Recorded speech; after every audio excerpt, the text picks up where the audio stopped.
So thrilled to invite to this show, Author's Corner, Giulio Veo. And I'll tell you what, he lights up the world. Can't you just tell by his smile, just looking at him? I was so excited to talk to him. We had a great off-air conversation. And he has a book called Illuminating the Path. And I love the subtitle of this, Unveiling the Journey of Faith Through the Teaching of Jesus. I mean, he says it right there. This is a man who has traveled all over the world working for Paul Mitchell, setting up all kinds of incredibly exciting, life-changing, really areas for people. And when you think of what the products have done, I told him how we had a conversation off the air with what John has done in his life.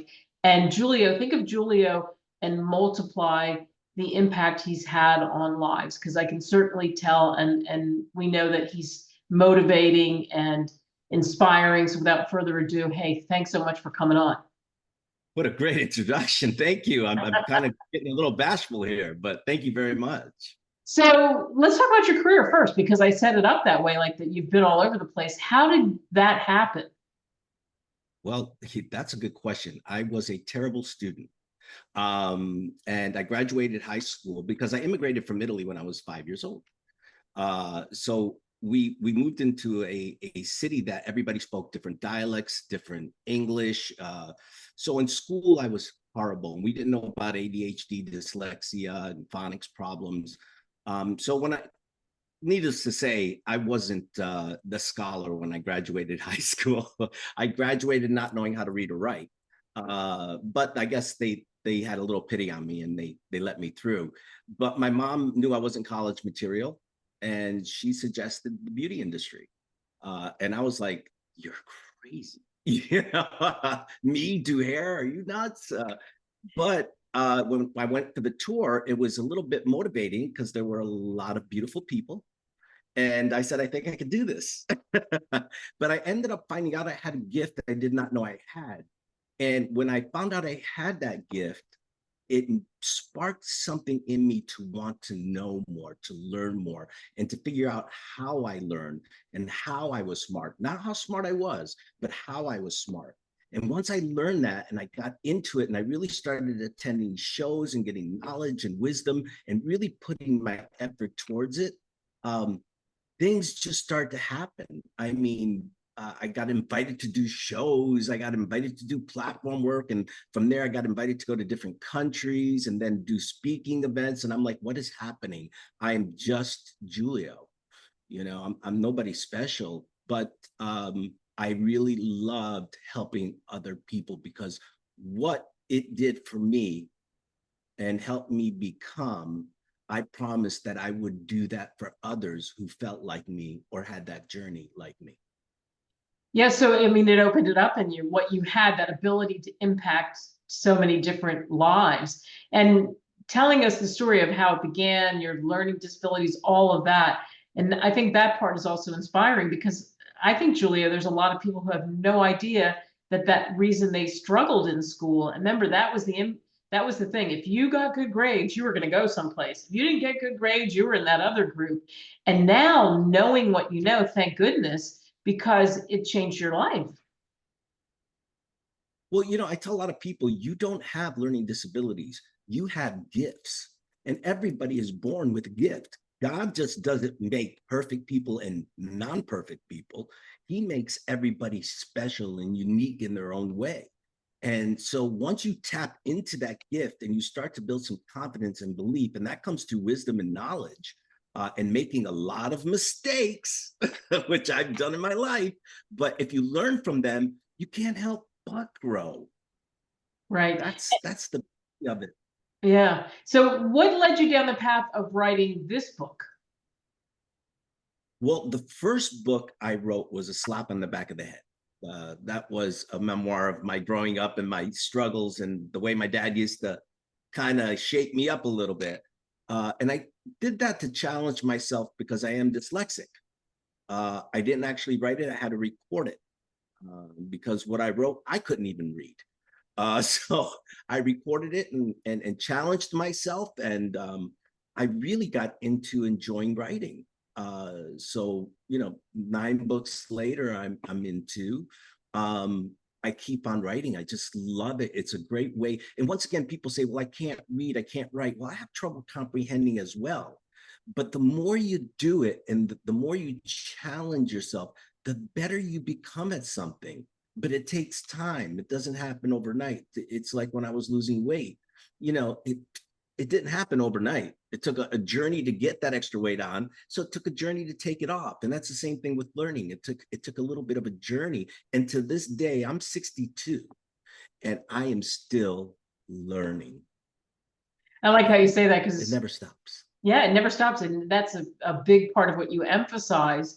And so for this book, why this book? 9 books, why this book? What did you want people to know? Why'd you put it together? Well, it's what I wanted to know first. That is the first most important thing. When I do something, I do it because I do it for my knowledge, for my wisdom. And I always grew up in a faith-based family. I mean, we always talked about Jesus. We always talked about God. We always went. My parents let me go to every church you can think of, and we were like true Catholics. But I got to go to Protestant church. I got to go to every church and experience it. And I always tried to understand the parables, the metaphors. And even though I could get an idea of what they were saying, I couldn't truly grasp it because it'd leave me with that, and sometimes it still does. So I started on a journey of really digging into Matthew. And when Jesus spoke and he was giving the lessons, and what those metaphors really meant. And first of all, I discovered that every motivational program I ever went to, they actually feed off the sayings of the Bible, the teachings of Jesus Christ. And those metaphors are something you hear in every inspirational or motivational or any class. He was the greatest leader of them all. So I had to write something simple for me to understand those. And then when I did, I said, I've got to share this with other people who don't understand, that might want to understand. And then when they read the Bible, they'll enjoy it. They'll understand the story, because a lot of them like, I just don't get it, Giulio. What's he mean the 5 virgins got left out? It's like, what's he talking about? Well, it's about being ready. It's about being prepared.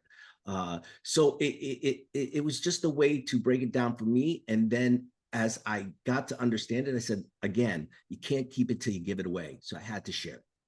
So when you go to put that together, I mean, the premise is so great, because that's a lot of times that's what people will say is, I don't really understand it. If somebody explains it a little bit more, but to have that in your hands and to be able to know, okay, I have control. Like, Giulio's explained this, I get it now. When you decided how you were going to break it out, how did that all come about? Because that's a pretty big task. I like things simple. Not complicated. Even when I'm reading directions to put things together, it's like, give me the picture. The easier and the more simplistic, and get right to the point. Because if you talk too much, then you've lost me. If you explain too much, then you've lost me. That's just my learning type.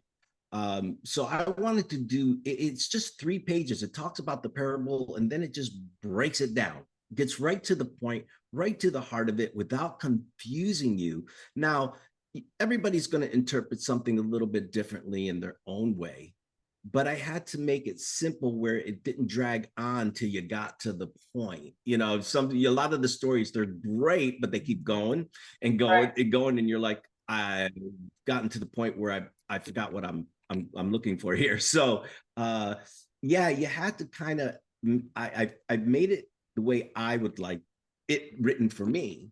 And I think there's a lot of other people out there who are simply the same way. They just want to get to the point. What are you trying to say, Giulio? What's the point you're making? There you And that's go. where I went with it. And we're speaking, of course, to Giulio Veo, as all of you can see. And you mentioned a slap on the back of the head. And I was looking through all of your books, and some of them I've read, and it's a lot of them are about gifts, unwrapping your gift, 30 steps, unwrapping your gift. I think that you are a giver, and that also relates to this book, because you want people to know. knowledge is power and learning, always keep learning. That's one of the first things you said. I would think that that was one of the pushes for you to go in this direction. Yeah, I love sharing knowledge. And for me, I never sat there and say, hey, I want to write books or I want to cut hair and make millions of dollars. Now, don't get me wrong, who doesn't want to make money, right? Money helps pay the bills. But I always did things from the heart. Uh, because when I was growing up, a lot of people didn't do things for me from the heart. It was very hard. What they did was actually lower my self-esteem, lower my confidence. Because that's the way they thought they were motivating you. I don't think they did it on purpose. Some did. They're just bullies out there, and let's face it. But some people thought, and even my parents, the more I tell you how stupid you are, maybe you'll wake up and be smarter. But Mm. that's not the truth. You're all smart.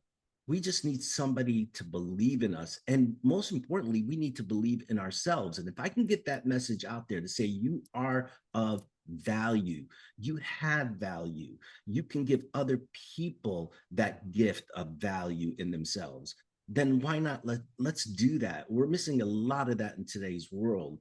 Is people got to understand, like, unwrapping your gift is ways to find out the value that you have. And when you understand your value, not that you have to be like everybody else, you have your unique values, then you can value other people, then you can help other people. So the whole purpose behind everything I do is not the almighty dollar. If that is the applaud for what I do, I'm happy. But the important thing is, how can we make your life a better quality of life?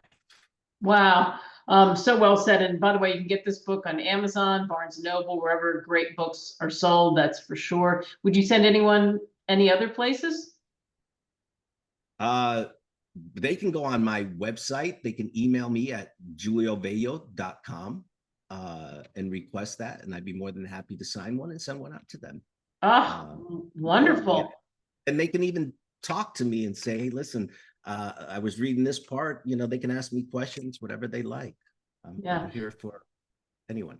That's great. So I want to go back to too, also some of the exciting things that you've been able to do, because that's the whole person. And Harvard Business School. So learning disabilities, Harvard Business School, what? Well, I love that. And I didn't do it. Well, listen, I couldn't get in college. I tried a semester of it when I got out of high school. That I did try a semester. I majored in game room and the bar across the street. So after a semester, I even tried to get in the Army, couldn't get in the Army or any military, the Navy, the Air Force, because I couldn't pass their test. Right. Uh, so I basically, I'm sorry, repeat the question again. My ADD just went. No, that's okay. You, It's exactly what we were talking about. Is that Harvard Business School? How does that all happen? well, that's the whole thing. The college is I couldn't get in and I couldn't do well. So in 2013, after I started doing a lot of things and learning and getting some wisdom, I said, I'm going to challenge myself. I'm going to go to college on my own and just to see if I can. And you know what? They told me I'd never get into Harvard. So guess what? I'm going to apply to Harvard. Because teachers always told me you're never going to get anywhere but behind bars, right? So I applied to Harvard, and because of the entrepreneurial MBA program that they have, they were like, "You're a great fit," and they accepted me. And I'm thinking somebody's smoking over there because they just accepted me at Harvard. And for 2015, so you had to go on campus, you had to learn, you had to do everything that they do in groups, and yes, there were some people who we've got a ton of case studies. I mean, there's stacks like this every day of case studies. And I'm like, how am I going to do this?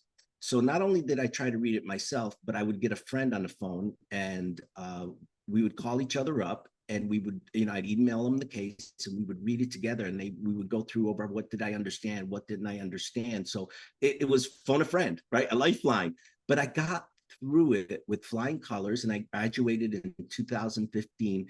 And it wasn't because I wanted to hang a Harvard diploma on my wall. It was something I needed to do for me, for myself.